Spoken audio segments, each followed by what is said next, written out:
Once upon a time, there was a cheerful little girl named Keila.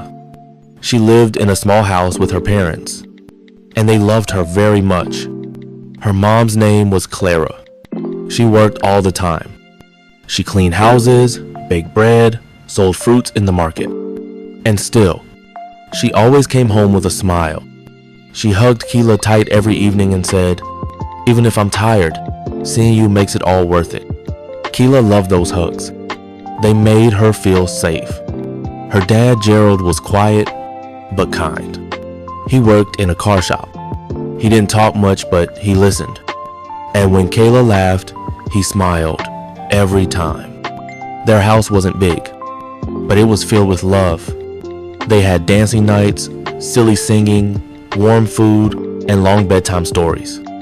Keila used to say, "I want to be a doctor, Noah Painter, or maybe a queen." Her mom would laugh and say, "Whatever you become, just remember you are loved." Then one day, her mom started coughing. It was soft at first. Clara said, "It's nothing, just dust from work." But the cough got worse. She got tired easily.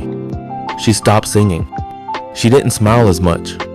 They went to the hospital. The doctor looked serious. He said Clara had cancer, a very bad kind. Keila was confused. Her dad looked scared, but her mom just held her hand and said, "Don't worry, baby, I'm going to be okay." But she wasn't. Her hair started falling out. She stopped walking around the house. She had to sleep a lot. Still, she smiled when Keila brought her tea. "Still," she whispered, "I love you." Then, one morning, she didn't wake up. It was a quiet Thursday. Keila held her mom's hand and whispered, "Please, mommy, don't go." But she was already gone. They had the funeral. It rained that day. Keila wore her best dress, but nothing felt right. Nothing made sense. Her dad didn't cry in front of her. He just looked out the window a lot. He started working more, coming home late, sleeping early. And Keila? She started eating toast for dinner alone. She walked to school alone. She sat in class with old shoes and a stomach that growled. Her dad still cared, he just didn't know how to help. One night, he sat her down and said, "Keila, I've been talking to someone." She looked up. "Her name is Vanessa," he said. "She's really nice. I think it would help if she came to stay with us." Keila didn't know what to say. She missed her mom so much, but she nodded. Vanessa moved in the next week. She was tall, pretty, and friendly. She smiled a lot. She brought lasagna and even bought Keila a new pink dress. At first, Keila thought, maybe this will be okay. Vanessa brushed her hair, said nice things, told Keila they'd bake cookies together. For a while, it seemed like the sun was coming back. But slowly, things started to change. Vanessa stopped being nice. She stopped helping Keila. She started snapping at her. "Why are your shoes here again? Didn't I tell you to clean this?" Keila tried to stay quiet. She tried to be perfect. But no matter what she did, it wasn't enough.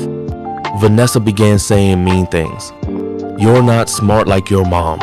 You always make things harder." Keila told her dad, but Vanessa smiled and said, "Oh, Keila's just being dramatic." Her dad believed Vanessa. He started getting angry at Keila too. He stopped hugging her. He didn't notice when she started crying alone in her room. One day, Vanessa even slapped her. Keila told her dad again, and he said, "Don't lie."